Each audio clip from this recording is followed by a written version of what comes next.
The only pleasure Buddha encouraged you to indulge in. When the Buddha called his path of practice a middle way between the extremes of indulgence in sensual pleasure and indulgence in self-torment, he didn't mean that it was going to adopt a neutral feeling tone. He was offering a different kind of pleasure and a different way of relating to it. The different kind of pleasure is the pleasure of concentration. It brings the mind and the body together. With the feeling of pleasure as the glue, try to be aware of the breath. First, try to find some spots in the body where you're really sensitive to how the breath feels. Try to breathe in a way that feels nourishing there, gratifying, satisfying. Then from there, think of the sense of ease spreading throughout the body and your awareness, which is actually already there in the body, connecting to that sense of pleasure.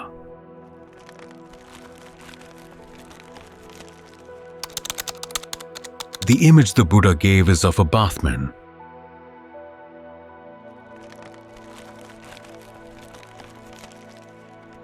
In those days, they'd knead water into a powder of soap to make a kind of dough that you'd rub over the body. Nowadays, we can think about making bread. You knead the flour and the water together so that the entire lump of dough is saturated but not dripping. In the same way, you want to have a sense of ease going through the body. Think of every cell in the body breathing in, breathing out, all together in harmony. As the Buddha said, try to settle in and indulge in that for a while. But be very careful how you indulge. It's very easy to start wallowing in the pleasure when it gets really good, and then you drop the breath. Your mindfulness goes. That means that the cause for the pleasure will go, and then you're back where you were before. Or you just drift off into a sleepy state, or into delusion concentration, where everything is very still, very pleasant, but you don't really know where you are. That's a sign that you indulge too much in the pleasure, because actually, the pleasure is there to serve a purpose. It's part of the path, and everything you do on the path has a purpose, has a use.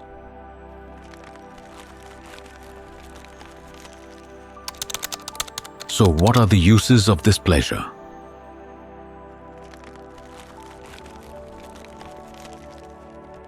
Bahwam Jistabba. One is to give the mind a place to rest. When you're doing your work of analyzing what's going on in the mind, there come times when the analysis gets dull. The traditional image is of a knife. If you use it again and again and again, it's going to get dull. You've got to stop and sharpen it. Although, here the sharpening is different from the way you'd sharpen a knife outside. You sharpen the knife of your mind by getting it very still and let it rest for a while. Then you can get back to work. As you come out of the stillness, you may begin to notice things as the mind picks up its activities.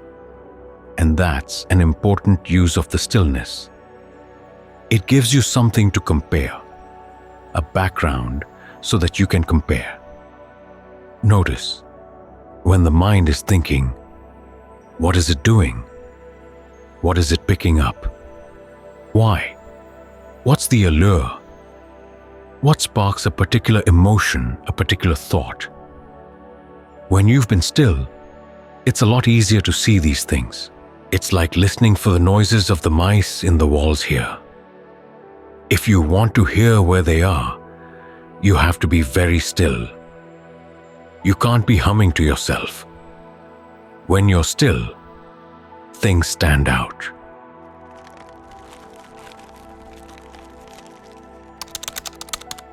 Then you use the pleasure as a kind of food.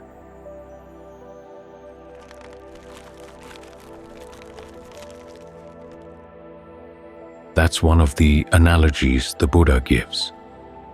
The practice is like defending a fortress. You've got mindfulness at the gate. You've got the soldiers with their weapons.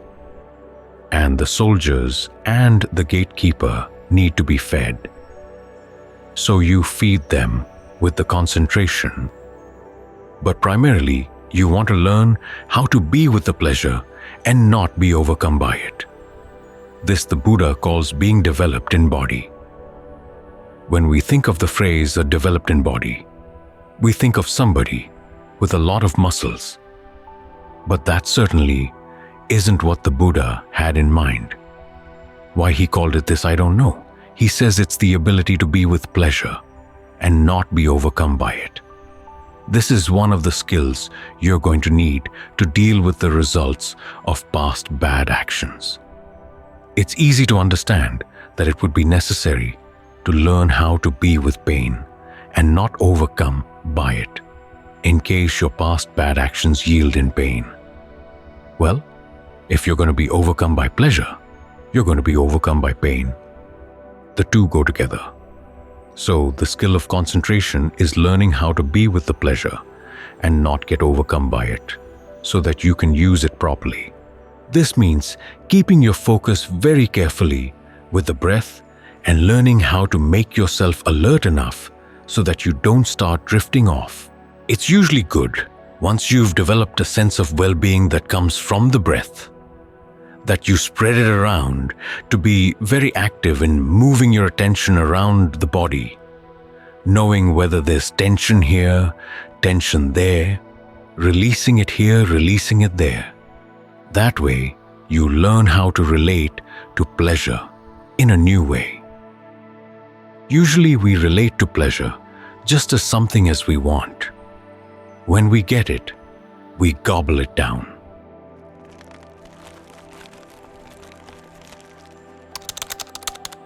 But here you learn to use it.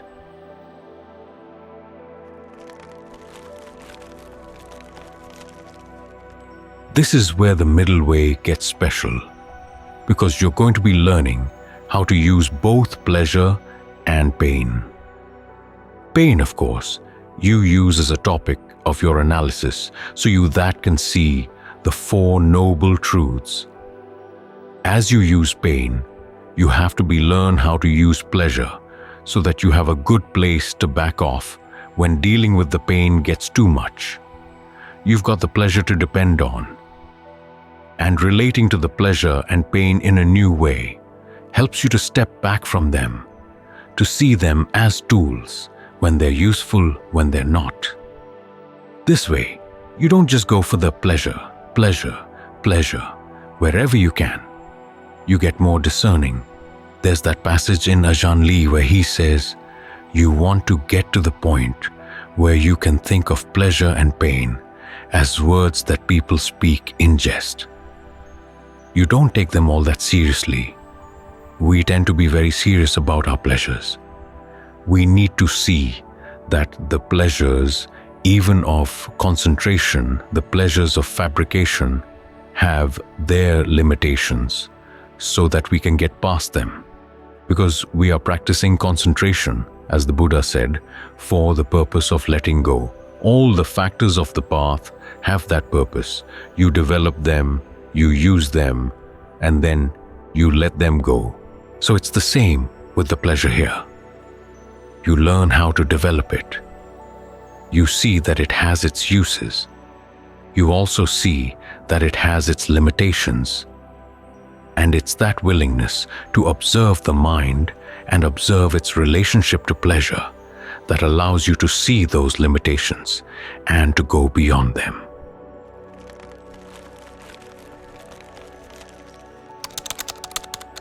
We work on those skills of metacognition.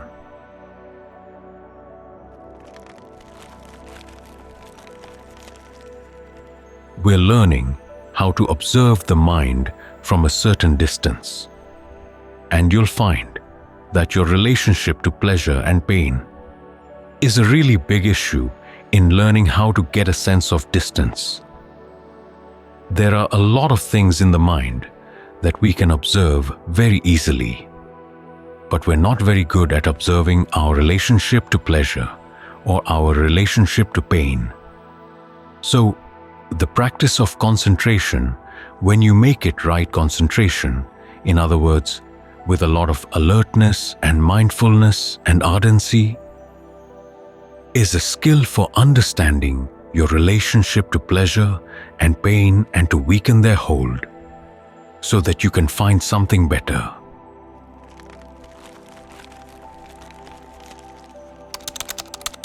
Delusion concentration.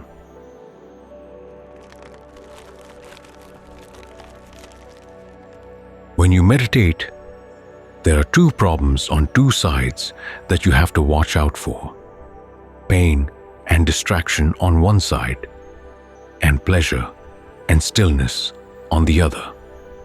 Now, you're going to meet with these things inevitably. What you have to watch out for, though, is how you approach them, how you deal with them. If the pain and distraction get you irritated, you've lost the battle. You have to be very patient and very insistent. Each time the mind wanders away from the breath, you bring it right back. As for pains in different parts of the body, there may not be pains as you start out, but you know they're going to develop in the course of the hour. So you get ready for them. As soon as the breath gets comfortable, think of it spreading down the back, spreading down the legs, wherever the pains may tend to congregate. You open up the breath channels leading to those spots and leading away from them. Keep your main attention with the comfortable parts of the breath, the areas where the breath feels good.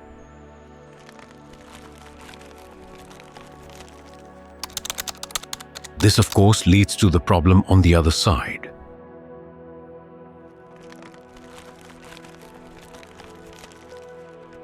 When you're with the comfortable parts, you have to be very careful not to just wallow around in the pleasure. This is especially tempting after a tiring day. It's like coming home to a big feather bed. You just want to jump right in and get swallowed up into the feather bed. You notice this especially in the forest monasteries in Thailand, where they have long evening sits that go on for a couple of hours. The primary thought in people's minds is, how can I get through these hours as pleasantly as possible? The mind finds a little place. It's called delusion concentration, where there's a sense of ease, and the mind's not doing any work at all. It's just very, very still. You go to hide out there, but you don't really know where you are. You come out, and there's that little question. Was I awake? Or was I asleep? Or what was that? What happened was, there was a sense of pleasure, and you dropped the breath and just went for the pleasure. You didn't want to do any work at all.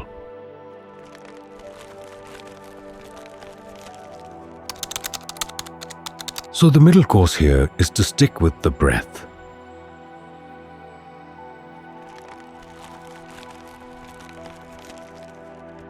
Remember that the pleasure is created by the flow of the breath, the stillness of the mind working together. Both of these conditions depend on the focus of your mind on the breath, alert and mindful. You don't want to drop your alertness. You don't want to drop your mindfulness, because that's what happens in delusion concentration. You're not very alert, and you really forget what you're doing, and so you slip into the pleasure. You always want to have that thought in the back of your mind. I'm staying with the breath. You're alert to both what the breath is doing and to what the mind is doing. As for the pleasure, it'll take care of the body on its own. Whatever rest or healing comes from this sense of ease and pleasure is not going to be increased by wallowing in it. Just let it spread. Let it move through the body. It'll take care of things on its own. Your job is to stay as mindful and alert as possible, focused on the breath. It sounds like work, and it is a kind of work, but it's work in pleasure, work in stillness, an effort that you put into pleasure, an effort that you put into the stillness. It's good work. So you keep reminding yourself to stay with the breath, and then you evaluate how things are going. You drop the evaluation only when everything is really refined and you can stay centered and still without losing your focus or your alertness. That's when you can simply become one with the breath. The breath, the pleasure, and your awareness all seem to become one entity. As long as you can maintain your alertness and mindfulness while you do that, you're fine. The problem is that people like to go right there without taking the mindfulness and alertness along. They just drift off. The image I think of is of a mosquito that's hit a little blood vessel in your skin. If you've ever watched a mosquito and allowed it to bite you and see what happens, you'll notice that it sticks its little nose in there and it finds a little bit of blood and it just sucks and sucks and sucks, and finally it gets so big that it looks like it's gonna burst. It doesn't burst, but it's so blissed out that its feet seem to lose touch with your skin. It's just hanging there by the nose. Sometimes you try to brush it away, and at that point it won't go. It's so blissed out from all that blood. That's what happens in delusion concentration. You hit that nice little source of ease. You just stick yourself in it, and then you let go of everything else, including the mindfulness, including the alertness. It feels good, but you don't really gain anything from it. It is restful to some extent, but not nearly as energizing as if you were focused on the breath, staying mindful and alert.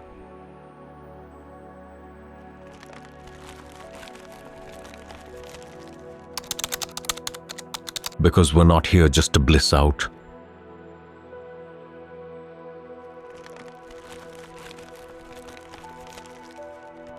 We're here to learn how to use the bliss.